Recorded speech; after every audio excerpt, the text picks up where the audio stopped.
بسم الله الرحمن الرحيم الحمد لله رب العالمين الصلاة والسلام على أشرف الأنبياء والمرسلين وعلى آله وأصحابه ومن تبعهم بإحسان إلى يوم الدين أما بعد. கண்ணியத்துக்குரிய இஸ்லாமிய சகோதரர்களே சகோதரிகளே, அல்லாஹ்வுடைய உதவியால் மூன்றாவது அமர்விலே உங்களை சந்தித்திருக்கின்றோம். நபித்தோழர்களை வாழ்வை கற்றுக்கொள்வோம், அவர்களின் மீது பற்றுக்கொள்வோம் என்ற தொடர் உரையிலே முதலாவதாக நாங்கள் அபூபக்கர் ரலியல்லாஹு அன்ஹு அவர்களை தேர்ந்தெடுத்து அவர்களுடைய வாழ்விலே நடந்த முக்கியமான சம்பவங்களை தொகுத்து 2 நாட்கள் தொடர்ச்சியாக பேசி வந்தோம். அந்த தொடரிலே இன்றும் மூன்றாவது நாளாகவும் அபூபக்கர் ரலியல்லாஹு அன்ஹு அவர்களுடைய வரலாறை தான் நாங்கள் பார்க்க இருக்கின்றோம். இன்றோடு பெரும்பாலும் இந்த வரலாற்றை நிறைவு செய்துவிட்டு இன்ஷா அல்லாஹ் நாளைய அமர்விலே உமர் ரலியல்லாஹு அன்ஹு அவர்களுடைய வரலாறு ஆரம்பமாகும் என்பதை ஞாபகப்படுத்திக் கொள்கின்றேன். அதுவும் மிக நாங்கள் கட்டாயம் படிக்க வேண்டிய பல சுவாரஸ்யங்கள் நிறைந்த ஒரு வரலாறு தான் கலீஃபா உமர் ரலியல்லாஹு தஆலா அவருடைய வரலாறு. அதனையும் இன்ஷா அல்லாஹ் நாங்கள் நாளைய தினம் தொடங்க இருக்கின்றோம். அதற்கான புதிய கையேடு இன்ஷா அல்லாஹ் நாளை வழங்கி வைக்கப்படும். அபூபக்கர் ரலியல்லாஹு அன்ஹு அவர்களுடைய குடும்ப பின்னணி, பிள்ளைகள், மனைவிமார்கள், தொழில் அந்தஸ்து, அவர்களுக்கும் ஸல்லல்லாஹு அலைஹி வஸல்லம் அவர்களுக்கும் இடையிலான நட்பு, குர்ஆனிலே அவர்களை பற்றி சிறப்பித்து கூறப்பட்ட விடயங்கள், நபி மொழிகளில் அவர்களை பற்றி சிறப்பித்து கூறப்பட்ட விஷயங்கள், இப்படி பல விடயங்களை நாங்கள் கடந்த 2 தினங்களிலும் பேசியிருந்தோம். நேற்றைய தினம் அவர்களுடைய தியாகங்கள் சம்பந்தமாக பல்வேறு சம்பவங்களை நாங்கள் உங்களோடு பகிர்ந்து கொண்டிருந்தோம். அதிலே அபூபக்கர் ரலியல்லாஹு தஆலா அவர்களுடைய சதகா உணர்வு சம்பந்தமாக மிஸ்தஹ் ரலியல்லாஹு அன்ஹு அவர்களோடு எப்படி ஒரு பெருந்தன்மையோடு நடந்து கொண்டார்கள் என்கின்ற விடயங்கள் சம்பந்தமாக எல்லாம் நாங்கள் பார்த்தோம். ஹிஜ்ரத்துடைய சம்பவத்திலே எப்படி 2 பேரும் ஸல்லல்லாஹு அலைஹி வஸல்லம் அவர்களும் அபூபக்கர் ரலியல்லாஹு அன்ஹு எப்படி ஹிஜ்ரத்திலே சௌர் குகையிலே தனிமையில் இருந்த அந்த சம்பவங்கள், அந்த நேரத்தில் அபூபக்கர் ரலியல்லாஹு அன்ஹு அவர்கள் நடந்து கொண்ட விடயங்கள் தொடர்பாக எல்லாம் பேசியிருந்தோம். அதிலே நான் குறிப்பிட்ட அந்த ஒரு சம்பவம், அபூபக்கர் ரலியல்லாஹு அன்ஹு அவர்களை ஒரு விஷ ஜந்து தீண்டியதாக வந்த அந்த சம்பவம் பைஹக்கியிலே பதிவாயிருக்கக்கூடிய ஒரு சம்பவமாக இருக்கிறது. பல வரலாற்று ஆசிரியர்கள் அதனை ஆதாரமாக கொண்டிருந்தாலும் சஹீஹான எந்த ஒரு ஹதீஸ் கிரந்தங்களிலும் அந்த ஹதீஸ் பதிவு செய்யப்படவில்லை என்பதும் இடத்தில் சுட்டிக்காட்டப்பட வேண்டிய ஒரு விடயம். ஆனால் பைஹக்கியிலே அப்படி ஒரு செய்தி பதிவாகி இருக்கிறது. அது அவ்வளவு ஆதாரபூர்வமான ஒரு செய்தி அல்ல என்பதை இங்கு ஞாபகம் ஊட்டிக் கொள்கின்றோம். முஸ்தத்ரக் அல் ஹாக்கிமிலே பதிவான ஒரு சம்பவத்தை இன்று நாங்கள் பார்ப்போம். அபூபக்கர் ரலியல்லாஹு தஆலா அவர்களுடைய பேணுதல் சம்பந்தமாக நேற்று நாங்கள் பார்ப்போம். ஒரு அடிமை ஹராமான முறையிலே உழைத்து சம்பாதித்த ஒரு உணவை கொண்டு வந்து கொடுத்த நேரம், அது ஹராமான உணவு என்று தெரிந்ததும் தன் 2 விரல்களை தொண்டை குழிக்குள் செலுத்தி அந்த உணவை வாந்தி எடுத்த வரலாற்று சம்பவத்தை நாங்கள் நேற்று பார்த்திருந்தோம். அதே மாதிரி இன்னும் ஒரு சம்பவம் முஸ்தத்ரக் அல் ஹாக்கிமிலே பதிவாயிருக்கிறது. தாரீகுல் குலஃபாவிலும் இந்த செய்தி பதிவாயிருக்கிறது. இந்த சம்பவம் அபூபக்கர் ரலியல்லாஹு தஆலா அவர்கள் ஹலீஃபாவாக பதவியேற்றதற்கு பின்னர் நடந்த ஒரு சம்பவம். அபூபக்கர் ரலியல்லாஹு தஆலா அவர்கள் ஒரு நாட்டினுடைய தலைவராக, அரசு தலைவராக இருந்த போதிலும் கூட அரச தொழிலை பாரமெடுத்ததற்கு பிறகு, கலீஃபா என்ற பதவியை பாரமெடுத்ததற்கு பிறகு முழு நேரமாக அவர்கள் அரச பணியில் ஈடுபட்டு வந்தார்கள். ஆரம்பத்தில் அவர்கள் அதற்காக எந்த ஒரு ஊதியத்தையும் பெற்றுக் கொள்ளவில்லை.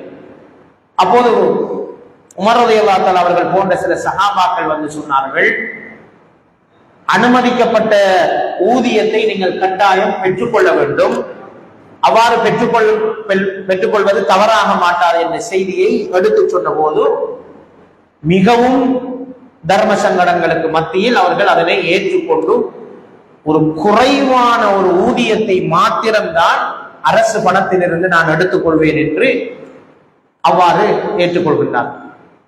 இவ்வாறு அந்த அரசு பணத்தை எடுத்துக்கொண்டு போய் தன்னுடைய மனைவியிடத்திலே தான் அவர்கள் அதனை ஒப்படைப்பார்கள்.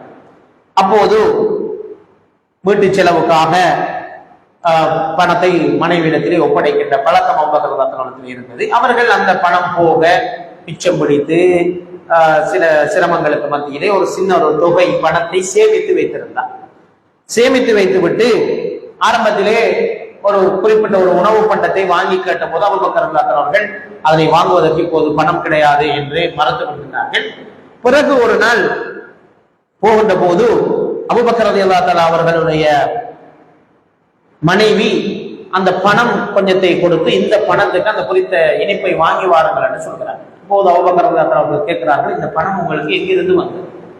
அப்போது அவர்கள் சொல்கிறார்கள், இது நீங்கள் செலவுக்கு தந்த பணத்திலே நான் மிச்சம் பிடித்து சேமித்த பணம், அதிலிருந்து தான் உங்களுக்கு தருகிறேன் என்று சொன்னபோது அபூபக்கர் ரலியல்லாஹு தஆலா அவர்கள் சொன்ன வார்த்தையை பாருங்கள். அப்படி என்றால் நான் அதிகமான ஊதியத்தை எடுக்கிறேனோ தெரியாது, நம்முடைய செலவு போக மிச்சம் பிடிக்கிற அளவுக்கு ஒரு சம்பளத்தை அரசு நிதியிலிருந்து நாம் எடுத்து விட்டோமா என்று அவர்கள் கவலைப்பட்ட, தன்னுடைய ஊதியத்தை குறைக்க சொல்ல வேண்டும், அந்த சேமிப்பு தொகை எங்களுக்கு உரியதல்ல, அரசு நிதி, எங்களுக்கு எது தேவையோ அதைத்தான் நாங்கள் ஊதியமாக எடுத்துக்கொள்ள வேண்டும் என்று பேணுதலாக நடந்து கொண்ட அந்த சம்பவத்தை இந்த முஸ்தத்ரக் அல் ஹாக்கிமிலே இமாம் ஹாக்கிம் ரஹ்மத்துல்லாஹி அவர்கள் இந்த சம்பவத்தை ஆதாரமாக கொண்டு வருகின்றார். எனவே பாருங்கள் எப்படி ஒரு பேணுதல் அபூபக்கர் ரலியல்லாஹு அன்ஹு இருந்திருக்கிறது என்பதை நாங்கள் பார்க்கிறோம். இன்று அரசாங்கத்தில் பணிபுரிபவர்கள் சம்பள போதாத எத்தனை போராட்டங்கள், எடுக்கின்ற சம்பளத்துக்கு நாங்கள் நியாயமாக நேர்மையாக பணிபுரிந்திருக்கிறோமா என்கின்ற இந்த பிரஜையும் இல்லாமல் பணிபுரிகின்ற பல அரசு அதிகாரிகளுக்கு மத்தியிலே இப்படி ஒரு அரச தலைவர் இருந்திருக்கிறார் என்பது ஒட்டுமொத்த உலகத்துக்கும் ஒரு முன்மாதிரி. தனக்கு வழங்கப்பட்ட சம்பளம் அதிகம் என்பதால் தானே அது மிச்சம் பிடித்து சேமிக்க முடிந்திருக்கிறது, எனவே அதனை குறைத்துக் கொள்ள சொல்ல வேண்டும் என்று சொல்லுகின்ற அளவுக்கு அவருடைய பேணுதல் இருந்திருக்கிறது என்பதை நாங்கள் பார்க்கிறோம். கலீஃபா அபூபக்கர் ரலியல்லாஹு தஆலா அவர்கள் மரணிப்பதற்கு முன்னால் மரண தருவாயில் இருக்கிற சந்தர்ப்பத்தில் இன்னும் ஒரு சம்பவம் பதிவாகிறது. கலீஃபாவாக இருந்த காலத்தில் அவர்களுக்கு கிடைத்த ஊதியம் மிக குறைவாக இருந்தது. அந்த காலத்தில் அவர்கள் ஒரு நிலம் வாங்கி இருந்தார்கள்.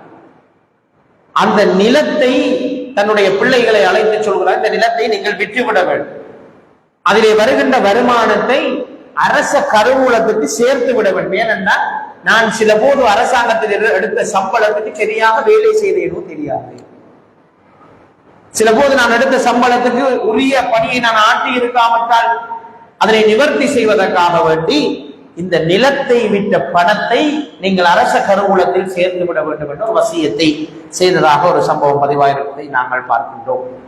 மாத்திரமல்ல, அப்போது அவரிடத்தில் இருந்த ஒரு பால் கறக்கக்கூடிய ஒரு ஒட்டகம், ஒரு பாத்திரம், ஒரு கம்பளி ஆடை, அவற்றையும் கூட எனக்கு பிறகு இந்த பொறுப்பை ஏற்றுக்கொள்கின்ற கலீஃபா உமர் ரலியல்லாஹு தஆலா அவர்களிடத்திலே நீங்கள் கொண்டு போய் ஒப்படைக்க வேண்டும் என்று சொல்கிறார். அவ்வாறே உமர் ரலியல்லாஹு தஆலா அவர்களிடத்திலே இந்த பொருட்கள் எல்லாம் ஒப்படைக்கப்பட்ட போது உமர் ரலியல்லாஹு தஆலா அழுது விட்டார்கள்.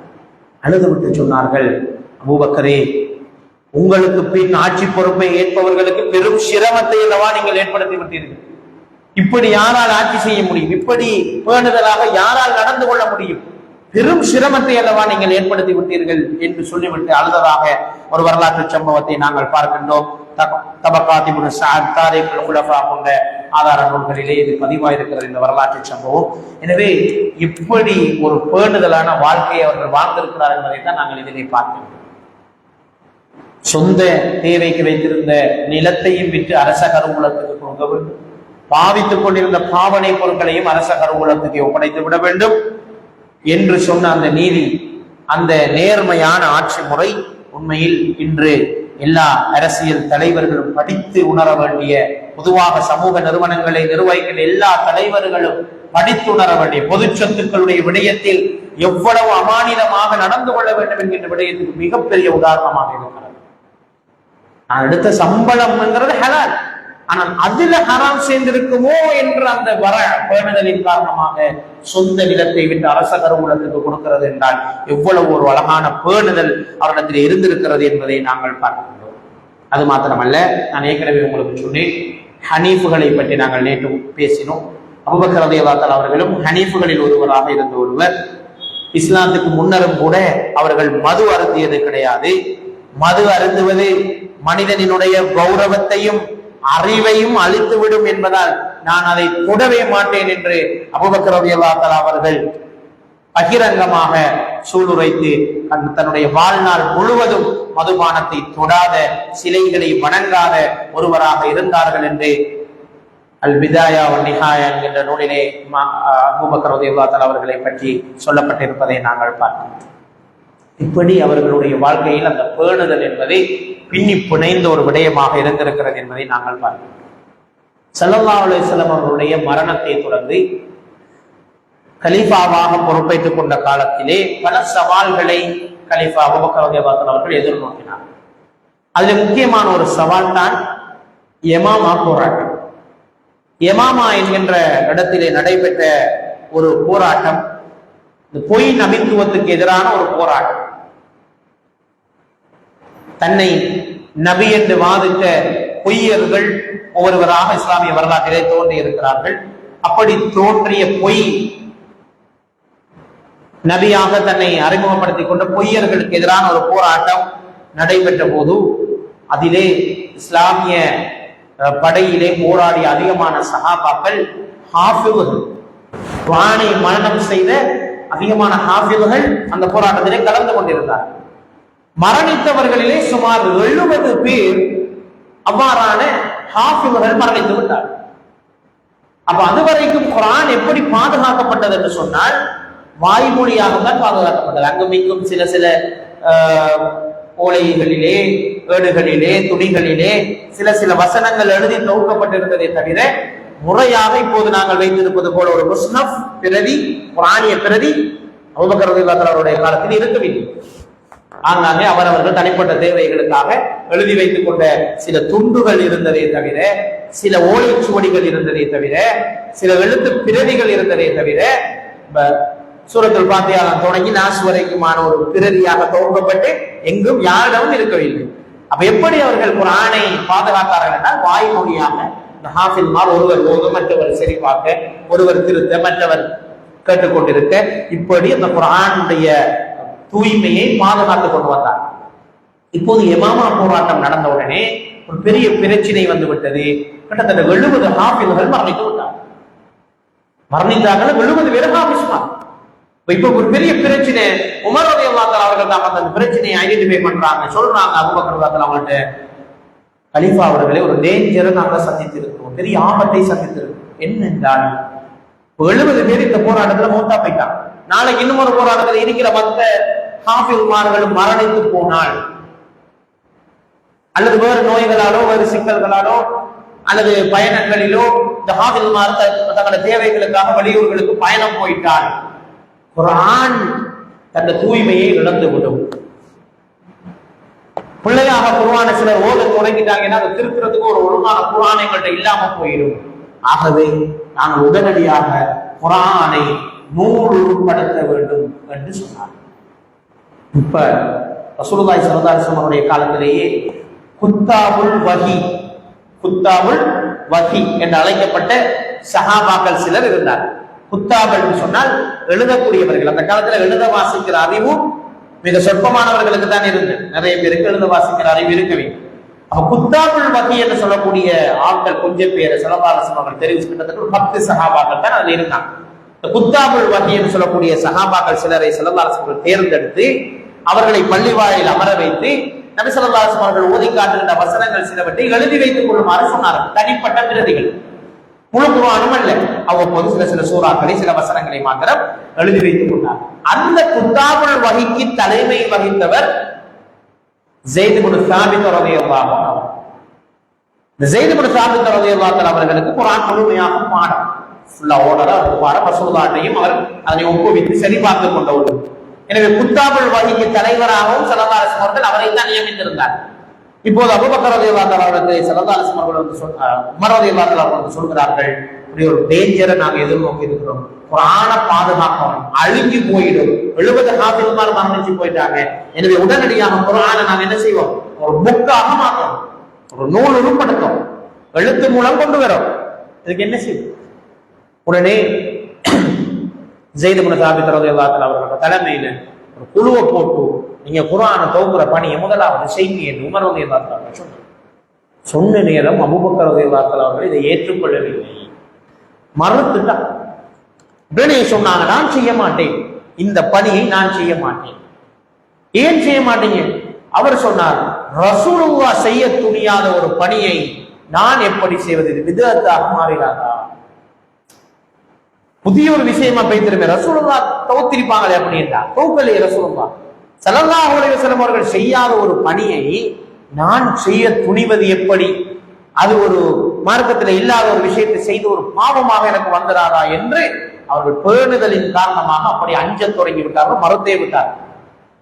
பிறகு திருப்பி கூட்டம் நடக்குது, பல தடவை மீட்டிங் நடக்குது, பல சஹாபாக்கள் உமர் ரலியல்லாஹு அன்ஹு அவங்க கன்வின்ஸ் பண்றாங்க, எல்லாரும் போய் அபூபக்கர் ரலியல்லாஹு அன்ஹு அவங்கள போய் கன்வின்ஸ் பண்றாங்க. மெதுவாக டிஸ்கஷன் நடந்து கதைச்சு பேசி பல சந்தர்ப்பங்களுக்கு பிறகுதான் அபூபக்கர் ரலியல்லாஹு அன்ஹு அவர்கள் அந்த நியாயத்தை ஏற்றுக்கொண்டார்கள். இது விதத்து கிடையாது, இது கட்டாயம் செய்யப்பட வேண்டிய பணி, ஸல்லல்லாஹு அலைஹி வஸல்லம் தொடங்கின பணிதானதே. அவர்கள் குத்தாபுல் வகையை வச்சு எழுதித்தான் இருக்காங்க, எழுதாத ஒரு பணியை நான் செய்யல, எழுதினத்தை நாங்க ஒழுங்கா எழுதி தொகுக்க போறோம், ஒழுங்குபடுத்த போறோமே தவிர ரசூலுல்லாஹ்வுடைய காலத்திலேயே வகையை எழுதுகின்ற பழக்கம் ஏற்பட்டு விட்டது என்ற நியாயத்தை உமர் ரலியல்லாஹு அன்ஹு அவர்கள் எடுத்து சொல்லி மிச்சம் கஷ்டத்துக்கு மத்தியில தான் அவர்களை சம்மதிக்க வைத்தார்கள் அப்படிங்கிறத நாங்க பார்க்கலாம். அதுக்கு பிறகுதான் சமூக நலன் கருதி இதனை தொகுக்க முடிந்ததாக புகாரியிலே வரக்கூடிய ஒரு செய்தியிலே இது பதிவாக நீங்க பார்க்கலாம். எப்படி பேணுது ஒரு மார்க்க விஷயம், குர்ஆனை தொகுக்கிறது நல்ல விஷயம், ஆனாலும் அது ரசூலுல்லாஹ் காட்டி தரலையா, அதை நாம் செய்யக்கூடாது என்பதில் மிக கவனமாக இருந்த அந்த பண்புதான் அபூபக்கர் ரலியல்லாஹு அன்ஹு அவர்களுடைய அந்த பேணுதலுக்கு உதாரணமாக இருக்கிறது என்பதை நாங்கள் பார்க்கிறோம். அன்புக்குரிய சகோதரர்களே, அதுக்கு பிறகு ஸைத் இப்னு சாபித் ரலியல்லாஹு அன்ஹு அவருடைய தலைமையில போய் இந்த குர்ஆனை தொகுக்கிற பணியை ஒப்படைக்கிறதுக்கு அபூபக்கர் ரலியல்லாஹு அன்ஹு அவர்களும் உமர் ரலியல்லாஹு அன்ஹு அவர்களும் இன்னும் சில சஹாபாக்களும் போறாங்க. போய் அவர்கிட்ட போய், நீங்க தான் இந்த பொறுப்பு எடுத்து செய்யும், ஒரு எழுத்து மிஸ் ஆயிடக்கூடாது, அல்லாஹ்வுடைய கலாம்ல ஒரு எழுத்து மிஸ் ஆயிடக்கூடாது, ஒரு ஹர்ஃப் மிஸ் ஆயிடக்கூடாது, மிக கவனமாக இதை எழுத்து தொகுத்து தர வேண்டும் என்ற பொறுப்பை ஸைத் இப்னு சாபித் ரலியல்லாஹு அன்ஹு அவரிடத்தில் ஒப்படைத்த போது அவர் என்ன சொன்னார்? அல்லாஹ்வுக்காக என்ன இந்த பணியை தந்தார், நீங்க மழையை உடைச்சு பேர்த்து கொண்டு அந்த இவனத்தை அடுக்க சொன்னால் நான் அதை ஏற்றுக்கொள்கிறேன், அல்லாஹ்வுடைய கலாமை தொகுக்கின்ற இந்த பணியை என்னிடம் ஒப்படைக்க வேண்டாம், என்னால் முடியாது என்று மறந்து விட்டார். அப்படிப்பட்ட ஒரு பேணுதல் அந்த சஹாபாக்களுக்கு மத்தியில் இருந்து பிறகு அவரை மிச்சம் கஷ்டப்பட்டுதான் இந்த பொறுப்புக்கு நியமித்து இந்த அழகாக அந்த பணியை செஞ்சு முடித்தார்கள். ஸைத் இப்னு சாபித் ரலியல்லாஹு அன்ஹு அவர்கள் அல்லாஹ் அவர்களுக்கு அருள் பாலிக்கட்டும். இல்லாட்டி இப்படி எழுதப்பட்ட ஒரு குர்ஆன் பிரதி வந்திருக்கா, அப்ப அவங்களோட முயற்சிகள். அதுக்கு பிறகு அந்த பிரதியை உமர் ரலியல்லாஹு அன்ஹு அவர்களுடைய மகள் ஹஃப்ஸா ரலியல்லாஹு அன்ஹா அவர்களுடைய வீட்டிலே பாதுகாப்பாக வைத்திருந்தார். பிறகு உஸ்மான் ரலியல்லாஹு அன்ஹு அவர்கள் ஆட்சிக்கு வந்த போதுதான் அவர்கள் சொன்னார், ஒரு பிரதி சரி வராது, பல பிரதிகளாக ஆக்க வேண்டும் என்று சொல்லி தனியான எழுத்தாளர்களை பணிக்கமர்த்தி பல பிரதிகள் எழுதப்பட்டு உலகமெல்லாம் இந்த பிரதிகள் அனுப்பி வைக்கப்பட்ட கையெழுந்து பிரதிகள், அச்சு இயந்திரம் இல்லை, கையால் எழுதப்பட்ட பிரதிகள் அனுப்பி வைக்கப்பட்டு பிறகு இன்றைக்கு இருக்கிற இந்த முஸ்ஹஃப்கள் உருவாக்கப்பட்ட வரலாறு இதுதான். அபூபக்கர் ரலியல்லாஹு அன்ஹு அவர்கள் செய்த ஒரு பெரிய பணிதான் இந்த குர்ஆனை நூலுருப்படுத்திய பணி. அதனை அவர்கள் கவனமாக செய்து முடித்தார்கள். ரசூலுல்லாஹி ஸல்லல்லாஹு அலைஹி வஸல்லம் அவர்களுடைய வாழ்க்கையில் மிகவும் இக்கட்டான சந்தர்ப்பங்களில் எல்லாம் கூடவே இருந்து உதவி செய்த ஒரு மனிதர் தான் அபூபக்கர் ரலியல்லாஹு அன்ஹு அவர்கள். அது நேற்றும் முதல் நாளும் நாங்கள் பல சம்பவங்களை உதாரணமாக சொல்லியிருந்தோம். அதுல குறிப்பாக காபத்துல்லாஹ்விலே ஒரு நாள் ரசூலுல்லாஹி ஸல்லல்லாஹு அலைஹி வஸல்லம் அவர்கள் தொழுது கொண்டிருக்கின்ற போது எதிரிகளில் ஒருவன் வந்து ஸல்லல்லாஹு அலைஹி வஸல்லம் அவருடைய கழுத்தை நெரித்து அவரை துன்புறுத்தி கொண்டிருந்த நேரம் அபூபக்கர் ரலியல்லாஹு அன்ஹு அவர்கள் தான் வந்து விலக்கி சொன்னார்கள், அல்லாஹ்வை தனது இறைவன் என்று சொல்லும் ஒரு மனிதரையா நீ கொலை செய்ய பார்க்கிறாய் என்று அவனிடமிருந்து போராடி ஸல்லல்லாஹு அலைஹி வஸல்லம் அவர்களை காப்பாற்றிவிட்டு, இப்படி பல சந்தர்ப்பங்களில் ஸல்லல்லாஹு அலைஹி வஸல்லம் அவர்கள் இன்னல்களுக்குள்ளான நேரத்தில் எல்லாம் கேடயமாக இருந்து நபி அவர்களை பாதுகாத்த ஒரு மனிதர் தான் அபூபக்கர் ரலியல்லாஹு அன்ஹு. மிஅராஜுடைய சம்பவம், அதே மாதிரி ஹிஜ்ரத்துடைய சம்பவங்கள் எல்லாத்திலையுமே அந்த மாதிரியான விடயங்களை அவர்கள் செய்து விட்டிருக்கிறார்கள் நாங்கள் பார்க்கிறோம். மாத்திரமல்ல, ரசூல் ஸல்லல்லாஹு அலைஹி வஸல்லம் மரண நேரம் ரசூல் ஸல்லல்லாஹு அலைஹி வஸல்லம் மரணித்து விட்டார். மரணிச்சா சமூகத்தில் பெரிய ஒரு குழப்பம் தோற்றுவிக்கப்படுகிறது. ரசூலுல்லாஹ் மௌத்தானே யார் இந்த சமூகத்தை வழி நடத்துறேங்கிற ஒரு பிரச்சனை, ஒரு தலைமைத்துவ பிரச்சனை ஏற்படுகின்றது. இது ஒரு புறம். இன்னொரு புறம் ரசூலுல்லாஹி ஸல்லல்லாஹு அலைஹி வஸல்லம் மரணித்ததை சஹாபாக்கள் சிலரால் ஏற்றுக்கொள்ள முடியவில்லை. உமர் ரலியல்லாஹு தஆலா அவர்களுக்கு கூட அதை ஏற்றுக்கொள்ள முடியாம போயிடுச்சு. அவ்வளவு அன்பு இரக்கம் இருந்தது. உமர் ரலியல்லாஹு தஆலா அவர்கள் யாரு? ரசூல் ஸல்லல்லாஹு அலைஹி வஸல்லம் அவர்களை அவருடைய தலையை வெட்டி கொண்டு வருகிறேன் என்று சூளுரைத்து விட்டு வந்த ஒருவர். ஆனால் இந்த ஈமான் உள்ளத்துல நுழைந்தது ஏற்படுத்துகிற தாக்கம் அதுதான். எப்படி சொல்றாரு? யாராவது ரசூலுல்லாஹி ஸல்லல்லாஹு அலைஹி வஸல்லம் மரணித்து விட்டதாக சொன்னால் அவர்களுக்கு எதிராக என்னுடைய வாளை தூக்குவேன் என்று சொல்லுகின்ற அளவுக்கு அவர்கள் மிகவும் ஆக்ரோஷமாக இருந்த ஒரு சந்தர்ப்பத்திலே மிக நிதானமான போக்கோடு நடந்து கொண்டவர் அபூபக்கர் ரலியல்லாஹு அன்ஹு. டென்ஷன் ஆகல, நிதானத்தை இழக்கல. உமர் ரலியல்லாஹு அன்ஹு நிதானத்தை இழந்துட்டான். ஏனே சஹாபாக்கள் கூட நிதானத்தை இழந்துட்டாங்க. ஆனா அபூபக்கர் ரலியல்லாஹு அன்ஹு நிதானத்தை இழக்காம வந்து எல்லா மக்களையும் கூப்பிட்டு சொன்னார், முஹம்மது ஸல்லல்லாஹு அலைஹி வஸல்லம் அவர்கள் என்கின்ற ஒரு மனிதர் மரணித்து விட்டார். வமா முஹம்மதுன் இல்லா ரசூல் கத் ஹலத் மின் கப்லிஹி ருசுல் என்ற இந்த குர்ஆன் வசனத்தை அபூபக்கர் ரலியல்லாஹு தஆலா அவர்கள் ஓதி காண்பித்தார். வமா முஹம்மதுன் இல்லா ரசூல், முஹம்மது என்று சொல்லக்கூடிய ஒருவர் ரசூலை தவிர, ஒரு சாதாரண மனிதரை தவிர அவர் இறை அந்தஸ்து பெற்ற ஒருவர் கிடையாது என்று அல்லாஹ்வே குர்ஆன்ல ஒரு வசனத்தை இறக்கியிருந்தார். வமா முஹம்மதுன் இல்லா ரசூல், அவர் ரசூல் தான், அல்லாஹ்வோட தூதர் மட்டும்தான், ஒரு மனிதர் தான். அப்ப அவர் மௌத்தாவார். கத் ஹலத் மின் கப்லிஹி ருசுல், அவருக்கு முதல் வாழ்ந்த எல்லா நபிமார்களும் மௌத்தாய் தான் நீட்டார். எனவே ஒரு நபி மௌத்தாருங்கிறது அபூர்வமான ஒரு விஷயம் இல்ல, அது பழமையான விஷயம் தான். எல்லாரும் மௌத்தா தான் வேணும் என்று குர்ஆனிலே ஒரு வசனம் இருந்தது. இந்த வசனத்தை எந்த ஒரு சஹாபியும் நினைவுபடுத்திக் கொள்ளவில்லை. அந்த சந்தர்ப்பத்தில் அபூபக்கர் ரலியல்லாஹு தஆலா அவர்கள் நிதானத்தோடு இருந்து அதனை சிந்தித்து உடனே ஒரு உயரமான இடத்திலே ஏறி சத்தமிட்டு மக்களை பார்த்து சொன்னார்கள், முஹம்மது என்கின்ற ரசூலுல்லாஹ் ஒரு மனிதர் மரணித்து விட்டார். யாரெல்லாம் முஹம்மதுடைய ரப்பு இரட்சகன் அல்லாஹ் இன்னும் உயிரோடு இருக்கிறார், யாரெல்லாம் அல்லாஹ்வை வணங்கினீர்களோ அவர்கள் தொடர்ந்து வணங்கிக் கொள்ளுங்கள், முஹம்மது என்கின்ற மனிதர் மரணித்து விட்டார் என்று சொல்லி போட்டு இந்த வசனத்தை ஓதின நேரம் உமர் ரலியல்லாஹு அன்ஹு வாழக்குள்ள போனார். ஏனி ஆக்களும் நிதானத்துக்கு வந்தாங்க. அடே குர்ஆன்ல சொல்லித்தானே இங்க ரசூலுல்லாஹ் மௌத்தாவுவாங்க, எனவே அதை நினைச்சு நாங்க கவலைப்பட்டு வேலை இல்லை, இனி அடக்கம் செய்யற வேலையை பார்ப்போம், அடுத்த கலீஃபாவை யார் என்று தெரிவு செய்யற வேலையை பார்ப்போம் என்று அதுக்கு பிறகுதான் மக்கள் நிதானத்துக்கு வந்தார்கள். இந்த இடத்திலே அபூபக்கர் ரலியல்லாஹு தஆலா அவருடைய தலைமையிலே இருந்த ஒரு நல்ல பண்பு தான் டென்ஷன் ஆகாம, அலகுழப்பமாக்காம, இருக்கிறார்களையும் குழப்பத்துக்குள்ளாக்காம மிகவுமே ஒரு நடுநிலையாக நின்று அந்த பிரச்சனையை அணுகி நிதானத்தோடு கையாண்ட அந்த முறைதான் நாங்கள் எல்லோரும் கற்றுக்கொள்ள வேண்டிய ஒரு மிக முக்கியமான ஒரு விடயமாக இருக்கிறது என்பதை நாங்கள் பார்க்கிறோம்.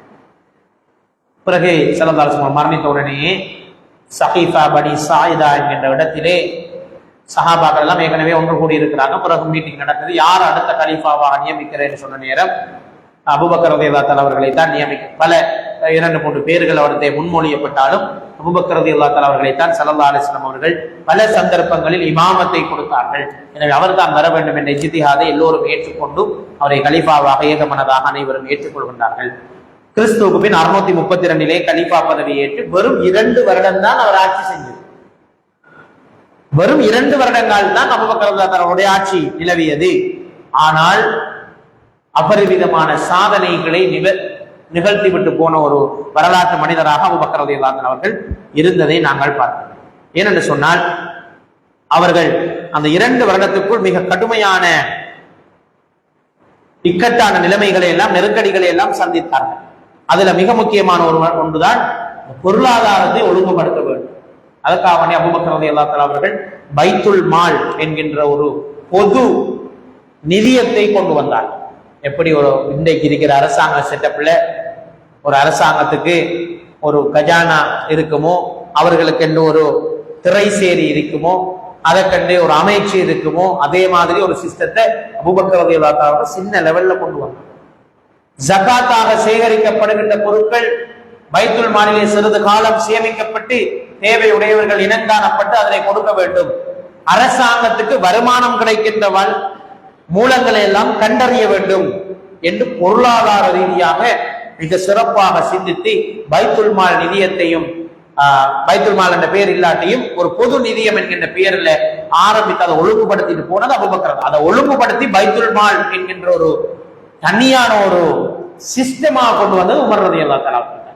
ஆனா அபூபக்கர் ரலியல்லாஹு அவருடைய காலத்துல அது ஸ்டார்ட் ஆயிடுச்சு, பொறிமுறை ஸ்டார்ட் ஆயிட்டு போனதை நாங்க பார்க்கலாம். அதுல முக்கியமாக பொருளாதார கொள்கைகளை அவர்கள் சரியாக வகுத்தார்கள். குறிப்பாக ஜகாத்துடைய விஷயத்தை, ஜகாத்தான் இஸ்லாமிய உலகத்துல டெக்ஸ், ஜகாத்துங்கிறது ஒரு வரி, ஆகவே அதனை கட்டாயம் எல்லோரும் செலுத்தியாக வேண்டும், சட்டத்தினூடாக அளவிடப்பட்டது. எனவேதான் அபூபக்கர் ரலியல்லாஹு அவர்கள் சொன்னார்கள், ரசூலுல்லாஹி ஸல்லல்லாஹு அலைஹி வஸல்லம் காலத்திலே ஜகாத்தாக கொடுக்கப்பட்ட ஒரு ஒட்டகம் கட்டப்பட்ட கயிறாக இருந்தாலும், ஒட்டகம் கட்டுற கயிறு பெருமதி எவ்வளவு இருக்க போகுது, நம்முடைய காலத்துல பார்த்தா ஒரு 100 ரூபாய் பொருள். அப்படி இருந்தாலும் கூட அதனை யாராவது தருவதற்கு மறுத்தால் நான் அவருக்கு எதிராக போராடவும் தயக்க மாட்டேன் என்று மிக கண்டிப்பான சட்டங்களை இயற்றினார்கள். ஜகாத்துடைய விஷயம் யாரும் ஜகாத்திலிருந்து விதிவிலக்கு, ஜகாத்தை சரியா கொடுத்தா தான் பொருளாதாரம் சரியா வரும், பொருளாதாரம் சரியா இருந்தா தான் இஸ்லாமிய சாம்ராஜ்யத்தை கட்டி எழுப்ப முடியும். எனவே ஜகாத் சம்பந்தமாக மிக தெளிவான முடிவுக்கு அவர்கள் வருகின்றார்கள். ஜகாத் கொடுக்க மறுத்த ஒரு சமூகத்துக்கு எதிராக போராட்டங்களை நடத்தி அவர்களை ஜகாத் கொடுப்பவர்களாக மாற்றிய வரலாறுகள் அவருடைய வரலாற்றில் இருக்கிறதை நாங்கள் பார்க்கிறோம். மாத்திரமல்ல, நான் ஏற்கனவே சொன்னதை போல ஆரம்பத்திலே அவர்கள் இந்த பொது நிதியிலிருந்து சம்பளம் பெற்றுக் கொள்வதற்கு மறுத்தார்கள். எனக்கு சம்பளம் வேண்டாம் என்று சொன்னார்கள். பிறகு பலருடைய நிர்பந்தத்தின் அடிப்படையில் தான் அவர்கள் அதனை ஏற்றுக்கொண்டார்கள் என்கின்ற ஒரு குறைந்தபட்ச தொகையை மாத்திரம் ஏற்றுக்கொண்டார்கள் என்பதை நாங்கள் பார்க்கிறோம். அதே மாதிரி குர்ஆனை தொகுத்தது அவர்களுடைய கலீஃபாவா இருந்த காலத்தில் நடந்த ஒரு முக்கியமான ஒரு பணி என்று பார்த்தோம். நீதித்துறையை உருவாக்கினார். நீதித்துறை உமர் ரலியல்லாஹு அவர்களைத்தான் சீஃப் ஜஸ்டிஸ், ஒரு பிரதம நீதி அரசராக அவருடைய தலைமையை போட்டு சுரைகள் பாவி போன்ற பெரும் பெரும் நீதித்துறை வல்லுநர்களான ஆட்கள் அந்த காலத்தில் இருந்தார்கள். அவர்களை எல்லாம் அந்த குழுவுல போட்டு நீதித்துறை தனியாக இயங்க வேண்டும், அது சுதந்திரமாக இயங்க வேண்டும், யாருடைய தலையீடும் இல்லாமல் நீதித்துறை தொடர்ந்து இயங்க வேண்டும் என்கின்ற அந்த விடயங்களை எல்லாம் போட்டு மிக சிறப்பான முறையிலே செய்து கொண்டு போனார். மற்றும் ஒரு பிரச்சனையை எதிர்கொண்டார், ரித்தத்துடைய பிரச்சனை. சிலர் மதம் மாறிவிட்டார்கள், இஸ்லாமிய கடமைகளை மறந்து விட்டார்கள். அவர்களை எல்லாம் அவர்களுக்கு எதிரான ஒரு போராட்டத்தை தனியாக நடாத்தி அபூபக்கர் மிக கடுமையாக இருந்த மார்க்க விஷயத்திலே அபூபக்கர் ரலியல்லாஹு அவர்கள் இப்படி இருப்பார்களா என்று எல்லோரும் ஆச்சரியப்படுகின்ற அளவுக்கு அவருடைய ஆட்சி இருந்தது. மார்க்க விஷயங்களில் மிக கராரான சட்டங்களை இயற்றி அவர்கள் செய்தார்கள். ரித்தத்துக்கு எதிரான அவருடைய போராட்டம். எனவே ஒரு பிரபலமான புத்தகம் இருக்கிறது, ரித்தத்துன் லா அபா பக்ர லஹா அப்படி என்று ஒரு பிரபலமான புத்தகம் எழுதப்பட்டது இஸ்லாமிய உலகத்திலே. அதாவது அப்போது ரித்தத் இருந்தது, ரித்தத்தில் இருந்து பாதுகாப்பதற்கு அபூபக்கர் இருந்தார், இப்போதும் ரித்தத் இருக்கிறது, பல வழிகளில் இன்று ரித்தத் நடைபெற்றுக் கொண்டிருக்கிறது, மதம் மாறுதல், ஆனால் அதை பாதுகாப்பதற்கு அபூபக்கர்களை தான் காணவில்லை என்று ஒரு புத்தகம் எழுதப்பட்டது, ரித்தத்துன் லா அபா பக்ர லஹா. இன்றும் இருக்கிற பல ரித்தத்துகளில் இருந்து இந்த சமூகத்தை பாதுகாப்பதற்கு எந்த அபூபக்கரும் இல்லையே என்ற ஒரு கவலையில் எழுதப்பட்ட ஒரு நூல். உண்மைதான், இன்றும் எத்தனையோ இஸ்லாமிய ஆட்சியாளர்கள், எத்தனையோ இஸ்லாமிய நாடுகள் இருந்த போதிலும் கூட பல ரித்தத்துகள் முஸ்லிம் சமூகத்துக்குள் ஊடுருவி இருந்த போதும் அவற்றை தடுப்பதற்கான பொறிமுறைகள் இல்லாத ஒரு காலப்பகுதியில் தான் நாம் வாழ்ந்து கொண்டிருக்கிறோம். ஆனால் அபூபக்கர் ரலியல்லாஹு அவர்கள் சின்ன சின்ன மார்க்கத்துக்கு முரணான கொள்கைகளை கூட கவனமாக ஒடுக்கி அடக்கி தன்னுடைய ஆட்சியிலே தூய்மையான இஸ்லாம் வாழ வேண்டும் என்பதற்காக மிக கவனமாக போராடினார்கள். முசைலமத்துல் கத்தாப் என்று சொல்லக்கூடிய ஒருவன் தான் தன்னை நபித்துவ வாதம் எழுப்பிய ஒருவன். நானும் ஒரு நபி, எனக்கும் வகி வருகிறது, எனக்கும் பல சிந்தனைகள் இருக்கிறது என்று சொல்லிவிட்டு இறுதி நபித்துவத்துக்கு சவால் விட்டு தன்னை ஒரு நபியாக அறிமுகப்படுத்திக் கொண்டார் முசைலமா. முசைலமத்துல் கத்தாப், கத்தாப்னா பொய்யன், பொய்யன் என்ற பெயர் அவனுக்கு சூட்டப்பட்டது. முசைலமா தான் அவனுடைய பேர். அந்த நேரத்திலே அவனை எதிர்த்து போராடி கடுமையான போராட்டங்களை எல்லாம் முன்னெடுத்துக்க வேண்டிய ஒரு நிலைமைக்கு அபூபக்கர் ரலியல்லாஹு அவர்கள் வந்தார்கள் என்பதை நாங்கள் பார்க்கிறோம். அடுத்து இஸ்லாமிய சாம்ராஜ்யத்தை விரிவடைய செய்ய வேண்டும். இப்போது இருக்கிற சாம்ராஜ்யம் ஒரு சுருக்கமாக இருக்கிறது, இதை இன்னும் விரிவுபடுத்த வேண்டும், இன்னும் இஸ்லாத்தினுடைய செய்தியை ஒட்டுமொத்த உலகத்துக்கு கொண்டு போக வேண்டும் என்ற தூர நோக்கு விஷன் அவர்களிடத்திலே இருந்தது. உடனே உசாமா பின் ஸைத் ரலியல்லாஹு தஆலா அவர்களுடைய தலைமையிலே, உசாமா பின் ஸைத் யார்? ரசூல் ஸல்லல்லாஹு அலைஹி வஸல்லம் அவருடைய வளர்ப்பு மகன், ஸைத் இப்னு ஹாரிஸா ரலியல்லாஹு அன்ஹுடைய மகன். ரசூலுல்லாஹ்வுக்கு வளர்ப்பு பேரு உசாமா ரலியல்லாஹு தஆலா. அவர்களைத்தான் ஸல்லல்லாஹு அலைஹி வஸல்லம் அவர்கள் கடைசி கட்டம் அவருடைய மரணத்துக்கு மிக குறுகிய காலத்துக்கு முன்னர் உசாமா பின் ஸைத் ரலியல்லாஹு தஆலா அவர்களை பாரசீகத்துக்கு செல்லக்கூடிய ஒரு பெரிய ரோம பேரரசு, பாரசீக பேரரசுக்கு செல்லக்கூடிய ஒரு பெரிய படைப்பிரிவு ஒன்றை தயாரித்து அதற்கு தளபதியாக போட்டார். அப்போது உசாமா ரலியல்லாஹு தஆலா அவர்களுக்கு எத்தனை வயசு நினைக்கிறீங்க? ஒரு 16 வயசு, 15 என்னும் கருத்துறீங்க, 14 சொல்ல சொல்றான். வெறும் 14-15 வயசு நிரம்பின ஒரு ஆளுக்கு ஒரு பெரிய படை தளபதி பொறுப்பை ஸல்லல்லாஹு அலைஹி வஸல்லம் ஒப்படைத்தார். இன்றைக்கு நாங்க 14 வயசு பிள்ளை எப்படி வச்சிருக்கோம், 15 வயசு பிள்ளை எப்படி வச்சிருக்கிறது? ஆனா உண்மையா இஸ்லாமிய உலகத்துல அப்படி அல்ல. இஸ்லாமிய உலகத்துல 10 வயது வரைக்கும் தான் சிறுவர். 10 வயதுக்கு மேல் அவர் இளைஞர், அவருக்கு பாரிய பொறுப்பு இருக்கிறது. அவர் சமூகத்துக்கு பணியாற்ற வேண்டும், தன்னுடைய பணிகளை தானே செய்ய வேண்டும். ஆனா இன்றைக்கு உலகத்துல என்ன கொண்டு வந்தாங்க? 18 வயது வரைக்கும் சிறுவர்கள். இஸ்லாம் கொண்டு வந்த ஒன்று அல்ல. இன்னைக்கு ஐக்கிய நாடுகள் சபை எவ்வாறு வரையறுத்து வைத்திருக்கிறது? 18 வயது வரைக்கும் சிறுவர்கள், சின்ன பிள்ளை, நீ இந்த விஷயத்துல எல்லாம் ஈடுபடக்கூடாது. எஜுகேஷனுக்குள்ளாலேயே இந்த மாற்றங்களை கொண்டு வந்து சிந்திக்காம செயற்படாம வச்சது இந்த மேற்கத்திய கல்வியின் செய்த பெரிய சதி இஸ்லாமிய உலகத்துக்குள். உண்மையில் 18 வயது வரைக்கும் ஒரு சிறுவர் கிடையாது. இஸ்லாமிய சட்டப்படி 10 வயது வரைக்கும் தான் ஒருவர் சிறுவர். 7 வயதானால் நீங்கள் பிள்ளைகளுக்கு தொழுகையை பழக்க வேண்டும். 10 வயதானால் அவர்களை கண்டித்தாவது நீங்கள் தொலை வைக்க வேண்டும் என்ற சட்டம் எத்தனை வயதில் அமலாகிறது? 10 வயதில். 10 வயது என்பதுதான் சிறுவர் பருவத்தின் இறுதி பருவம் இஸ்லாம் சொல்கிறது. ஆனால் இன்னைக்கு நாங்கள் எல்லாரும் 18 வயதுக்கு குறைந்தவர்கள் எல்லாம் சிறுவர்கள் என்று சொல்லியே எங்களுடைய சிறுவர்களை சிறியவர்களாகவே வைத்துக் கொண்டோம். ஆனால் ஸல்லல்லாஹு அலைஹி வஸல்லம் காலத்தில் பாருங்கள், வெறும் 15 வயது நிரம்பி அல்லது 16 வயது நிரம்பி ஒருவர் ரோம பாரசீக சாம்ராஜ்ய, இந்திய பாஷையில சொல்றேன்னா ரஷ்யா, அமெரிக்கா போன்ற பெரிய வல்லரசுகள், அன்றைக்கு இருந்த 2 வல்லரசுகள் தான் ரோம், பாரசீகம்.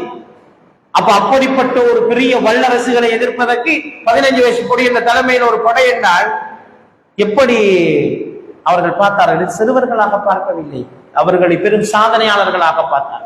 இஸ்லாமிய வரலாறு நடிகர்கள் நீங்கள் பார்த்தால் அலி இப்னு சீனா மருத்துவத்துறையில பெரும் விற்பனராக இருந்த போது அவருடைய வயசு வெறும் 17. தாரிக் பின் ஜியாத் ஸ்பெயின் தளபதியாக சென்ற போது அவருடைய வயது வெறும் 17. முகமது அல் காசிம் இந்தியாவுக்கு படையெடுத்து சென்ற போது அவருடைய வயது வெறும் 18.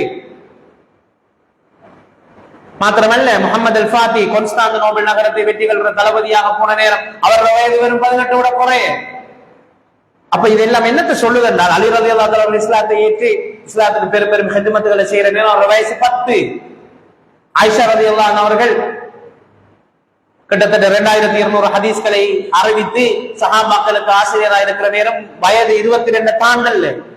இதெல்லாம் என்னத்தை காட்டுது என்றால், 10 வயதோடய அவங்கள அந்த சிறுவரா பராக்குகள் அவங்களை எல்லாம் விடுவிச்சு பொறுப்புகளை ஒப்படைச்சு அவங்களை பெரும் சாதனையாளர்களாக மாற்றினதான் இஸ்லாமிய வரலாறு.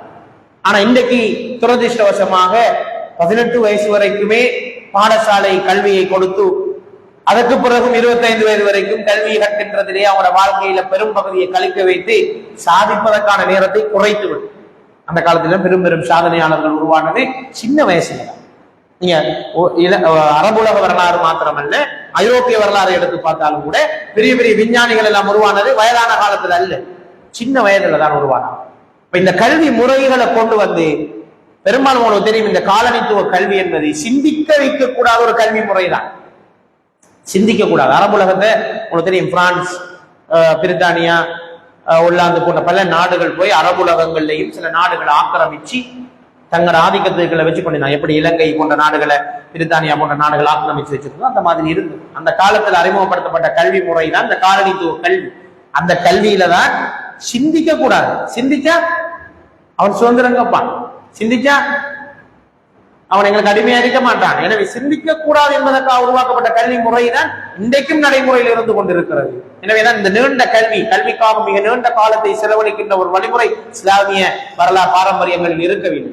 படித்தார்கள், வாழ்நாள் முழுக்க படித்தார்கள், அது வேற விஷயம். ஆனால் கல்விக்காகவே அவனை அர்ப்பணித்தான். நீ சிறுவன் என்றே சொல்லி அவனுடைய அவுட்புட்டை, அவனுடைய ப்ரொடக்டிவிட்டியை, அவங்களுடைய அந்த செயற்திறனை குறைக்கின்ற ஒரு கல்வி முறையை இஸ்லாம் பரிந்துரைக்கவில்லை என்பதையும் நாம் வலியுறுத்தி சொல்ல விரும்புகிறோம். அதுக்கு ஒரு உதாரணம் தான் இந்த உசாமா பின் ஸைத் ரலியல்லாஹு தஆலா அவர்களை ஸல்லல்லாஹு அலைஹி வஸல்லம் அவர்கள் மிகச் சிறிய வயதில் ஒரு பெரும் படைக்கு தளபதியாக நியமித்த வரலாறுகளை நாங்கள் பார்க்கின்றோம்.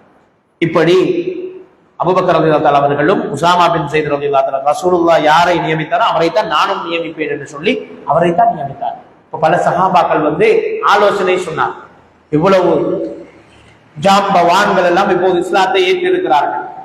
காலித் இப்னு வலீத் இருக்கிறார், நம்ம இன்னும் பல சஹாபாக்கள் பெரும் பெரும் தளபதிகள் இருக்கிறார்கள். அவர்களை எல்லாம் நீங்கள் தளபதியா நியமிக்காமல் ஏன் உசாமா பின் ஸைத் ரலியல்லாஹு அவர்களை நியமிக்க வேண்டும்? அவர்கள் சொன்ன ஒரே ஒரு நியாயம் ரசூலுல்லாஹ்வுடைய தெரியும், எனவே நான் அதைத்தான் தேர்ந்தெடுப்பேன் உறுதியாக இருந்து அவரை படைப்பிரிவுக்கு அனுப்பி வைக்கின்றார்கள். அனுப்புகின்ற போது ஒரு வரலாற்று சிறப்புமிக்க ஒரு உரையை நிகழ்த்தினார்கள் அந்த படை. யாரு? அபூபக்கர் ரலியல்லாஹு அன்ஹு. அது இன்றைக்கும் உலகத்துல பேசப்படுகிறது. ஹியூமன் ரைட்ஸ் இன்னைக்கு நாங்க பேசுகின்றோம், வார் எதிக்ஸை பத்தி பேசுகின்றோம். யுத்தம் ஒன்று செய்யறதா அதுக்கு எதிக்ஸ் இருக்குது, அதுக்கும் சில பண்பாடுகள் இருக்குது. இதை பத்தி எல்லாம் இன்னைக்கு நவீன உலகம் பேசுது. ஆனா அன்றைக்கு அபூபக்கர் ரலியல்லாஹு அன்ஹு அவர்கள் இந்த பாரசீகத்துக்கு ரோமுக்கும் படையை அனுப்புகின்ற நேரம் பேசின அந்த உரையில் அவங்க சொன்ன விடயங்கள் தான், முதியவர்கள் யாரையும் நீங்கள் கொல்லக்கூடாது, யுத்தம் செய்யுங்க, ஆனா முதியவர்கள் யாரையும் கொல்லக்கூடாது, பெண்கள் யாரும் துன்புறுத்தப்படக்கூடாது, கொலை செய்யப்படக்கூடாது, குழந்தைகளுக்கு எந்த பாதிப்பும் வரக்கூடாது, மரங்களை வெட்டக்கூடாது. இன்றைக்கு தான் உலகம் ஐக்கிய நாடுகள் சபை அதுக்கு நாளெல்லாம் ஒதுக்கி சுற்றாடல் தினம், மரநடுகை தினம், அந்த தினம் இந்த தினம் என்று இன்றைக்கு தான் ஒவ்வொரு தினங்களை ஒதுக்கி இதை பற்றி விழிப்புணர்வு செய்து கொண்டிருக்கிறார்கள். அபூபக்கர் ரலியல்லாஹு அன்ஹு எப்ப பேசின ஸ்பீச்ல என்ன பேசினாங்க? மரங்களை வெட்டாதீர்கள், தாவரங்களை கொள்ளாதீர்கள் என்ற ஒரு அருமையான ஒரு உபதேசத்தை அந்த காலத்திலேயே செய்து அனுப்பிய ஒரு பெரிய ஒரு ஆட்சியாளராக அபூபக்கர் ரலியல்லாஹு அன்ஹு அவர்களை நாங்கள் பார்க்கின்றோம். வணக்கஸ்தலங்களை இடிக்காதீர்கள், மத தலைவர்களை இழிவுபடுத்தாதீர்கள் என்றெல்லாம் ஒரு நீண்ட உரை. அதிலே ஃபுல் வார் எத்திக்ஸ், இப்படித்தான் வார் செய்ய வேண்டும். இஸ்லாமிய சட்டத்தில் நாங்கள் செய்ய போற இந்த வார் ஒரு எத்திக்கல் வார். இது அத்துமீறல் கிடையாது, இது ஆக்கிரமிப்பு கிடையாது, அநியாயத்தை தடுத்து நிறுத்துவதற்கான ஒரு முயற்சி, நீதிக்கான ஒரு போராட்டம் தான் எங்களுடைய போராட்டம். எனவே இதிலே நாங்கள் அநீதி செய்பவர்களாக இருக்கக்கூடாது. வயோதிபர்களை, முதியவர்களை, பெண்களை, குழந்தைகளை, தாவரங்களை நீங்கள் அநியாயமாக அழித்துவிடக் கூடாது என்கின்ற இந்த போதனை உண்மையிலேயே அபூபக்கர் ரலியல்லாஹு அன்ஹு அவர்களுடைய அந்த தூர நோக்கு, அவங்களுடைய அந்த விஷன், அவங்களுடைய அந்த சிந்தனையை மிக தெளிவாக உடம்போட்டு காட்டுவதை நாங்கள் பார்க்கின்றோம். 10 கட்டளைகள் இராணுவ தளபதிகளுக்கு சொன்ன 10 கட்டளைகள் முக்கியமானது தான் நான் இப்போது சொன்னேன். மொத்தம் 10 கட்டளைகளை சொல்லி அனுப்பி வைத்த வரலாறுகளை நாங்கள் பார்க்கின்றோம்.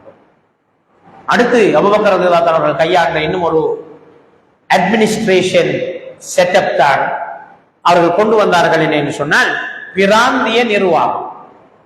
மதீனாவிலே தலைநகரத்திலே அபூபக்கர் ரலியல்லாஹு அன்ஹு அவர்களுடைய நிர்வாகம் இருந்தாலும் எல்லா பிரதேசங்களையும் தன்னால் நிர்வகிக்க முடியாது.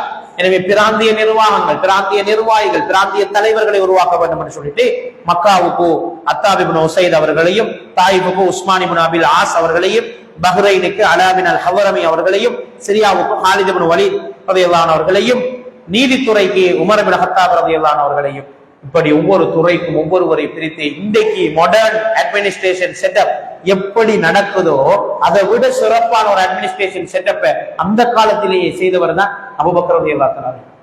அழகான செட்டப். இந்த செட்டப்பை எல்லாம் செய்துதான் அவர்கள் செய்திருந்தார் என்பதை நாங்கள் பார்க்கிறோம். எனவேதான் இன்றைய முஸ்லீம் சமுதாயத்துக்கு அபூபக்கர் ரலியல்லாஹு அன்ஹு அவருடைய வரலாற்றிலிருந்து நாம் கற்றுக்கொள்ள வேண்டிய ஏராளமான பாடங்கள், படிப்பினைகள் இருக்கின்றன. நவீன காலத்துக்கும் அவர் வழிகாட்டி கொண்டிருக்கிற ஒரு முன்மாதிரி மனிதராக அபூபக்கர் ரலியல்லாஹு அன்ஹு அவர் எங்களுக்கு மத்தியில் இருக்கிறார். அவருடைய வாழ்க்கையிலிருந்து நாங்கள் படித்துக் கொள்கின்ற முக்கியமான ஒரு பாடம் தான், இன்னும் அவர்களை பற்றி சஹீஹான ஏராளமான சம்பவங்கள் இருக்கிறது. எல்லாவற்றையும் சொல்வதற்கு நேரம் கொடுக்காது. எனவே இன்ஷா அல்லாஹ் அடுத்த சந்தர்ப்பங்களில் சில சம்பவங்களை நான் சொல்லலாம்.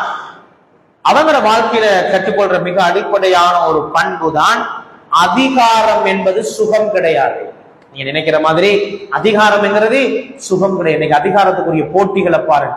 ஒரு அரச பதவியை அடைந்து கொள்ள வேண்டும் என்பதற்காக எத்தனை போட்டிகள், எத்தனை கொலைகள், எவ்வளவு லஞ்சம், எவ்வளவு ஊழல், எவ்வளவு சிக்கல்களை என்னை ஏற்படுத்தி வைத்திருக்கிறார் ஒரு அதிகாரத்தை அடைந்து கொள்வதற்கு. ஆனா தனக்கு கிடைத்த அதிகாரத்திலே சம்பளமும் வானாம் என்று சொல்லி போட்டு ஆட்சி செய்த ஆட்சியாளர்களை இஸ்லாமிய வரலாறு கொண்டிருக்கிறது என்பது மிக முக்கியமான ஒரு விடயம். ஒரு கலீஃபாவாக பதவியேற்று அடுத்த நாளும் கூட வளமையாக அனாதை சிறுமி ஒருவர் தனது அருகு பக்கத்து வீட்டிலே வசித்து வந்த போது அவருக்கு வீட்டுக்கு சென்று ஆட்டிலே பால் கறந்து கொடுக்கிற அந்த உதவியை அவர் செய்து வந்திருந்தார். கலீஃபாவாக தெரிவானதற்கு பிறகும் அந்த உதவியை செய்தார். அப்போது பலரும் கேட்டார்கள், ஒரு அரச நிர்வாகத்தின் தலைமை பீடத்தில் இருக்கிற நீங்கள் ஒரு சாதாரண இந்த பணியை செய்து கொடுக்க வேண்டுமா என்று கேட்டபோது, நான் மக்களின் சேவகனே தவிர மக்களின் தலைவன் கிடையாது, நான் லீடர் ஆஃப் சொசைட்டி கிடையாது, சர்வன்ட் ஆஃப் சொசைட்டி. ஸல்லல்லாஹு அலைஹி வஸல்லம் அவர்கள் சொன்ன ஒரு ஹதீஸும் இருக்கிறது. பிரபலமான ஒரு அரபு கூற்றாக அது பயன்படுத்தப்படுவதை நீங்கள் பார்க்கலாம். சய்யிதுல் கௌமி ஹாதிமுஹும், ஒரு சமூகத்தின் தலைவர் என்பவர் அந்த சமூகத்தின் பணியாளர், not a leader, it's a servant. பணியாளர்களாக இருக்க வேண்டியவர்கள் என்ற அந்த அர்த்தம் பொருந்திய ஒரு பதவியை தான் அவர்கள் வகித்தார்கள் என்பதை நாங்கள் பார்க்கிறோம். அடுத்ததுதான் அவரோட வாழ்க்கையிலிருந்து எல்லாரும் கற்றுக்கொள்ள வேண்டிய முக்கியமான ஒரு பாடம் இருக்கிறது, உறுதியும் நிதானம். ஒரு விஷயத்துல உறுதி எடுத்தாங்க என்ற அபூபக்கர் ரலியல்லாஹு தஆலா யாராலையும் மாற்றலாம். ஜகாத் கொடுக்க மறுத்தவர்களுக்கு எதிராக போராட வானான்னு பல சஹாபாக்கள் சொன்னாங்க. முஸ்லிமாக்கள் கொண்டே ஒரு பழி உங்களுக்கு வெறுமை ரெண்டு தடுத்தார்கள். ஆனால் அபூபக்கர் ரலியல்லாஹு தஆலா அவர்கள் மிக உறுதியாக இருந்தார். ஜகாத்து கொடுக்காதவன் என்ன முஸ்லிம், எனவே நான் அவர்களுக்கு எதிராக போராடுவேன் என்று சொன்னார். ரசூலுல்லாஹி ஸல்லல்லாஹு அலைஹி வஸல்லம் சொன்ன ஒரு ஹதீஸை சொல்லி நான் போராடுவேன் என்று உறுதியாக சொன்னார். அந்த உறுதி தான் ஒரு தலைவருக்கு இருக்க வேண்டிய விஷயம். முன்வைத்த காலை பின் வைக்காத அந்த உறுதி நிலை இருக்க வேண்டும். அதே நேரம் நிதானம் இருக்க வேண்டும். உறுதியானவர் என்பதற்காக தடல் புடலாக முடிவுகளை எடுத்துவிட்டு மோசமான பின்விளைவுகளை சந்திக்க கூடாது, நிதானத்தோடு அணுக வேண்டும். எனவேதான் நாங்கள் அவருடைய நிதானத்துக்கு ஒரு சம்பவத்தை பார்த்தோம், எப்படி அவர்கள் மிக அழகாக செய்தார்கள் என்பதை நாங்கள் பார்ப்போம். முசைலமாவுக்கு எதிரான இந்த ரித்தத்து போராட்டத்திலும் கூட பெரும்பாலான சஹாபாக்கள் சொன்னார்கள், பேரிழப்பு, பல சஹாபாக்களை இழந்து விட்டோம், சமாதானத்துக்கு போவோம், ஒப்பந்தம் செய்வோம். அபூபக்கர் ரலியல்லாஹு அவர்கள் பின்வாங்கவே இல்லை. கடைசி வரை நான் போராடுவேன் என்பதில் அவர்கள் மிக உறுதியாக இருந்து அதிலே அவர்கள் வெற்றி பெற்ற வரலாறுகளைத்தான் நாங்கள் பார்க்கின்றோம். சமூக நீதி மற்றும் சமத்துவம் அவரிடத்திலே இருந்திருக்கிறது. செல்வ பகிர்விலே அவர்கள் காட்டிய நேர்மை இன்றைய நவீன பொருளாதார ஏற்றத்தாழ்வுகளுக்கு ஒரே தீர்வாக இருக்கிறது என்பதை நாங்கள் பார்க்கிறோம். அரச நிதி ஏழைகளுக்கானது, அது ஆட்சியாளர்களுக்குரியது அல்ல என்பதை அடிக்கடி தன்னுடைய கவர்னர்களுக்கு வலியுறுத்தி கொண்டே இருப்பார்கள் அபூபக்கர் ரலியல்லாஹு அன்ஹு. அதுதான் அரச நிதி மக்களுக்கு, வறிய மக்களுக்குரியது, அதை ஒரு காலமும் ஆட்சியாளர்கள் சுவீகரித்துக் கொள்ளக்கூடாது என்பதை சொன்னவர்கள். இன்னைக்கு நவீன காலத்துல ஜனநாயகத்தின் பண்புகள், ஜனநாயகத்தை வாழ வைக்கணும்னு சொல்லி பெரிய கங்கணம் கட்டி கொண்டு பலரும் பேசிக் கொண்டிருக்கிற ஒரு காலத்துல, அந்த காலத்திலேயே இந்த ஜனநாயக பண்புகளை, இஸ்லாம் சொன்ன ஜனநாயக பண்புகளை இஸ்லாம் என்ற பெயரிலே அவர்கள் நடைமுறைப்படுத்தி காட்டிய ஒரு மிக முக்கியமான ஒரு ஆட்சியாளராக நாங்கள் அவர்களை பார்க்கின்றோம். இன்றைக்கு அதிகமானவர்கள் மக்களின் பெருமைக்காக, மக்களின் புகழுக்காக, கைதட்டல்களுக்காக, பாராட்டல்களுக்காக பணிபுரிந்து கொண்டிருக்கிற இந்த காலப்பகுதியிலே அபூபக்கர் ரலியல்லாஹு தஆலா அவர்கள் எப்படி தெரியுமா சொன்னார்கள்? பதவி ஏற்பு விழாவிலே, பதவி ஏற்பு ஒரு ஃபங்க்ஷன் நடந்தது. ஃபங்க்ஷன் என்றால் நம்ம இப்ப இன்னைக்கு நடத்துற மாதிரி ஃபங்க்ஷன் அல்ல, இந்த பொறுப்பை ஏற்றுக்கொள்கின்ற ஒரு அமானிதமான ஃபங்க்ஷன். அந்த நிகழ்விலே அபூபக்கர் ரலியல்லாஹு தஆலா அவர்கள் என்ன தெரியுமா சொன்னார்கள்? இந்த அபூபக்கர் தவறு செய்தால் நீங்கள் என்னை வாளை கொண்டு சீர்படுத்துங்கள் என்று சொன்னார். இன்றைக்கு இருக்கிற எந்த ஆட்சியாளராவது இப்படி சொல்ல முடியுமா? இன்றைக்கு இருக்கிற எந்த அரசியல்வாதியாளாவது இப்படி சொல்ல முடியுமா? அபூபக்கர் ரலியல்லாஹு தஆலா அவர்கள் தன்னுடைய பதவி ஏற்கின்ற அந்த சந்தர்ப்பத்தில் சொன்னார்கள், இந்த அபூபக்கர் பதவிக்கு வருகிறான், நான் தவறு செய்தால் நீங்கள் என்னை நேர்வழிக்கு கொண்டு வாங்க, வாள்களை கொண்டு என்ன நேர்வழி கொண்டு வாங்க, நான் கட்டுப்படுவேன் என்று சொன்னார். மக்களிடம் கொடுத்தார்கள் பொறுப்பை. நான் தவறு செய்தால் என்னை நீங்கள் நேர்வழிக்கு கொண்டு வாங்க, நான் உங்களுக்கு உடன்படுவேன் என்று பதவியை புகழுக்காக பேருக்காக செய்யாமல் மக்களுக்காக ஆற்றிய ஒரு மிக பெரும் ஆளுமையாக நாங்கள் இஸ்லாமிய வரலாற்றிலே அபூபக்கர் ரலியல்லாஹு தஆலா அவர்களை பார்க்கிறோம் என்பதுதான் மிக முக்கியமான விடயம். அன்புக்குரிய சகோதரர்களே, எனவே அபூபக்கர் ரலியல்லாஹு தஆலா அவர்களுடைய ஒட்டுமொத்த வாழ்விலும் இருந்து மிக சொற்பமான விடயங்களை தான் நாங்கள் உண்மையில் கற்றுக்கொண்டிருக்கிறோம். கிட்டத்தட்ட 3 நாள் தொடர்ச்சியான அமர்வுகளிலும் அபூபக்கர் ரலியல்லாஹு தஆலா அவர்களை பற்றி தான் பேசினோம். இன்ஷா அல்லாஹ் நாளை அமர்விலே உமர் ரலியல்லாஹு தஆலா அவர்களை நாங்கள் ஆரம்பித்து வைத்தாலும் இன்னும் அபூபக்கர் ரலியல்லாஹு தஆலா அவர்களுடைய வாழ்க்கையில் இருந்து நாங்கள் கற்றுக்கொள்ள வேண்டிய சில படிப்பினை மிக்க சம்பவங்கள் இருக்கின்றன. அவற்றை இன்ஷா அல்லாஹ் நாளை அமர்விலே நாங்கள் கொஞ்சம் சுருக்கமாக பார்த்து விட்டு உமர் ரலியல்லாஹு தஆலா அவர்களுடைய வாழ்க்கை வரலாற்றை இன்ஷா அல்லாஹ் நாளை நாங்கள் ஆரம்பிக்கலாம். எனவே அபூபக்கர் ரலியல்லாஹு தஆலா அவர்களுடைய அந்த வாழ்க்கை எங்கள் எல்லோருக்கும் பெரிய படிப்பு.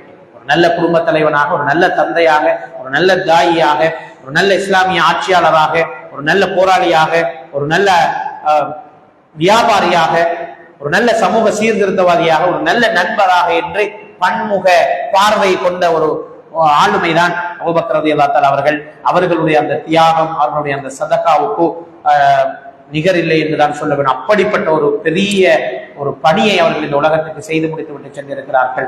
எனவே இன்ஷா அல்லாஹ் இன்னும் சில ஆதாரபூர்வமான மிக நம்பிக்கைக்குரிய ரிவாயத்துக்களில் இருந்து தேர்வு செய்யப்பட்ட சில சம்பவங்களை இன்ஷா அல்லாஹ் நாளை உங்களுக்கு தொகுத்து வழங்கலாம் என்று நினைக்கிறேன். அத்தோடு உமர் ரலியல்லாஹு தஆலா அவருடைய வாழ்க்கையும் இன்ஷா அல்லாஹ் நாளை ஆரம்பிப்போம்.